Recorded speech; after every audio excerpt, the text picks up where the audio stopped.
శ్రీమాత్రే నమః. అందరికీ శుభోదయం అండి.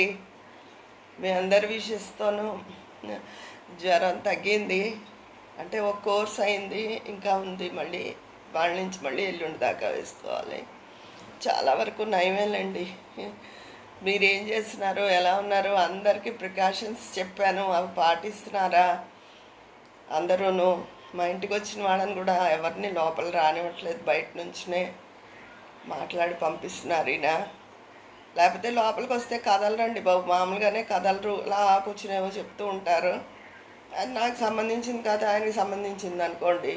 ఇప్పుడు ఇలా ఉన్నప్పుడు అందరు హెల్త్ చూసుకోవాలి కదా. మేమంటే ఏదో బాగా మరి అంటే ఇది వైరల్ ఫీవరే అయ్యి ఉండొచ్చు, కానీ కరోనా అని ఇవే సిమ్టమ్స్ చెప్తున్నారు కదా. మా నాన్నగారు ఉన్నారు, పెద్ద ఆయన, భయం కదా గమ్ముని మరి రికవర్ అవుతారో లేదో అని, అందుకని ఎవరిని రానివ్వడం లేదు. మీరు కూడా ఎక్కువ జనం గ్యాదర్ అయ్యే చోటుకు వెళ్ళొద్దు, అది మరీ చెప్తున్నారు కూడా న్యూస్లో. జాగ్రత్తగా ఉండండి. ఇదివరకు ఇట్లాగే కూరల్లో పసుపు ఉప్పు వేసి కడుక్కుని వెజిటబుల్స్ అప్పుడు వాటిని ఉపయోగించండి ఆరబెట్టి. ఈ రైతు బజార్లకి అవి కొంచెం తక్కువ వస్తాయి కదా అని అక్కడికి వెళ్తాం కదా మనం కూరలకి. వద్దు, దగ్గరగా ఏముంటే ఎక్కువ జనం లేని చోట ఒక 10 రూపాయలు ఎక్కువైనా కొనుక్కోండి, ఎందుకంటే కోరి రోగాన్ని తెచ్చుకున్నట్టు అవుతుంది అంతే. నేను గుమ్మం కదలపోయినా ఎక్కడికి వెళ్ళకపోయినా చెప్పాగా, మొన్న మా వారు 10 మందితో తిరిగే ఇది కోర్టులో బోల్డ్ మంది ఉంటారు వాళ్ళు, ఇంటికి వచ్చి వాళ్ళు ఆయనకు రావడంతో నాకు కూడా అది పాస్ అయింది. అందుకని ఒకళ్ళ నుంచి ఒకళ్ళకి వచ్చేస్తుంది వైరల్ జలుబు, అవి కూడా అంతే కదా. అయితే ఆయనకి ఒకరోజు టెంపరేచర్తో తగ్గింది, బాగా వీక్ అయ్యారు. నాకు మాత్రం ఎందుకో హై టెంపరేచర్ వచ్చేసిందండి, బాగా చాలా సఫర్ అయ్యాను. 4 రోజుల నుంచి నేను అసలు లేవడం లేదు, 2 రోజులు స్నానం కూడా లేదు, పూజ అది ఏం చేయలేదండి, మా వారే చేసేవారు. అయితే ఎవరి పూజ ఆయన చేయడం అంటే ఆయనదేదో ఆయన పద్ధతి, నాకు నేను స్వయంగా చేసుకుంటే నాకు తృప్తిగా ఉంటుంది కదా. పైగా నాకు మంగళవారం నాడు లక్ష్మీ నరసింహస్వామి పట్టు ఎక్కువ అండి, అందుకని ఆ స్వామి తగ్గించాడేమో పూజ చేసుకుందుకు అని అనుకుంటున్నాను. మీరు అందరితో కూడా మాట్లాడాలి, ఎలా ఉన్నారు ఏంటి అని అనుకుంటున్నాను. అది అందుకని ఈరోజు బలవంతంగా ఒంట్లోకి ఈ శక్తి దాని అంతటా అదే ప్రవేశించింది. ఇంకా భారం ఉంది కానీ పర్వాలేదు. ఇంకేంటండి సంగతులు? మీరందరూ ఏం చేశారు, ఏం చేస్తున్నారు? బ్రేక్ఫాస్ట్ హడావిడిలో ఉన్నారా? పిల్లలకి సెలవులు కాబట్టి. కాకపోతే మీ హస్బెండ్కి వాళ్ళకి లంచ్ బాక్స్ ఇచ్చి వాళ్ళకి హడావిడి ఉంటుంది అనుకోండి. అది అందరూ మంచిగా ఉండండి. మంగళవారం నాడు ఎప్పుడు విశేషంగా దేవుణ్ణి పూజించాలండి. ఎందుకంటే మంగళవారం చేసిన ఏ పని అయినా మళ్ళీ మంగళవారం మారు కోరుతుంది అంటారు. అంటే అది చెడ్డ పనులకి, ఏదైనా చెడ్డ పని చేస్తే రిపీట్ అవుతుంది. అదే భయపెట్టేసి అంత ఏం బ్రహ్మాండం వచ్చి పడిపోదు.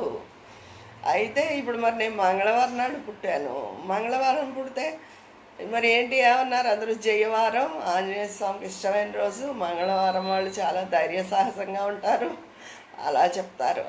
మరి ఏం చేస్తారు, అన్ని వారాలు ఉన్నప్పుడు ఏదో వారం పుడతాంగా. అందుకని అలా అని కాదు, నేను పుట్టానని కాదు, నాకు తెలిసింది అయితే మంగళవారం మారు కోరుతుంది అంటారు. నిజమే. అది ఎప్పుడు హాస్పిటల్కి అది వెళ్ళామనుకోండి, నేను చూశాను ఆ విషయం. అది పదే మళ్ళీ తగ్గకుండా, ఇప్పుడు ఒక్కోసారి ఆయన ఇచ్చిన మందులకే, డాక్టర్ గారు ఇచ్చిన మందులకే తగ్గచ్చు, ఒక్కోసారి తగ్గదు, మళ్ళీ వెళ్ళవలసి వస్తుంది. అది నాకు అనుభవపూర్వకమే. అలాగే మంగళవారం నాడు అలాంటి పనులు చేస్తే మళ్ళీ రిపీట్ అవుతాయి, మంచి పనులు చేస్తే అవి కూడా రిపీట్ అవుతాయి. మరి మంచి పనులు మళ్ళీ మనకు రిపీట్ అయితే మంచిదేగా. అలాగే మంగళవారం నాడు భగవంతుడు మనం చక్కగా పూజ చేసుకుంటే అది మళ్ళీ మనం పూజ చేసుకుంటాం. పూజ ఎప్పుడు చేసుకోగలుగుతాం? మనం ఆరోగ్యంగా ఉండి మన మనస్సు బాగున్నప్పుడు, బాగుండకపోయినా పూజ చేస్తాం, అలా అని కాదు. ఆ పూజని మనం చాలా సంతృప్తికరంగా మనఃపూర్వకంగా చేసుకుంటాం. అంతేని మంగళవారం నాడు పూజ ఎప్పుడు మానకూడదు, అప్పుడు చక్కగా ఉంటుంది. మన ఇంట్లో ఎప్పుడు దీపం వెలుగుతూ ధూపం వేసుకోవాలి ఎప్పుడు. మంగళవారం, గురువారం, ఆదివారం ఈ 3 రోజుల్లో విశేషించి ధూపం వేసుకుంటే చాలా మంచిదండి. మనకి ఇప్పుడు దిష్టి తగిలిందని కానీ నెగిటివిటీ అది ఉంటుంది కదా, అదంతా పోతుందన్నమాట. అందుకని ఎప్పుడు మంగళవారం నాడు మాత్రం పూజ మానద్దు, ఒకవేళ ఏ కారణం వల్లైనా మీరు ఏదైనా ఊరు వెళ్ళి లేదా ఏదైనా పని అర్జెంటుగా ఉండి చేసుకోలేకపోతే ఊరు వెళ్తే ఏది చేయలేరు అనుకోండి, ఆ రోజు కనీసం ధూపం సాంబ్రాణి అది వెలిగించండి.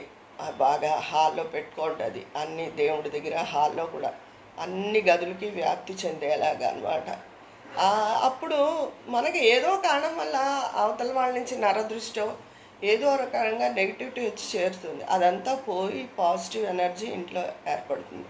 మంగళవారం, గురువారం, ఆదివారం ఈ 3 రోజుల్లో మాత్రం దీపం వెలిగిస్తాను రోజు. ధూపం కూడా వెలిగిస్తే మంచిది రోజు, కానీ ఆ 3 రోజుల్లో తప్పకుండా వేయండి. ఉదయం సాయంత్రం కూడా వేస్తే ఇంకా మంచిది. అదండి సంగతి. ఇంకేంటి, నేను మిమ్మల్ని పలకరిద్దామని చేశాను, చిన్నగా మాట్లాడుతున్నాను. మళ్ళీ ఇంకా కూడా ఈరోజు కూడా నాకు వంట చేసే ఓపిక లేదు. ఏదో కర్రీస్ అవి తెప్పించేసుకుంటాము, అన్నం వండి. రేపటి నుంచి కానీ బహుశా ఎల్లుండి నుంచి కానీ మీకు ఉపయోగపడే విశేషాలతో మళ్ళీ మీ ముందుకు ఉంటాను. మీ అభిప్రాయాలు కామెంట్ బాక్స్లో తెలియజేసేయండి. మరి అక్కడ మాట్లాడుకుందామా? మీ స్నేహితురాలు విజయ పన్నాల.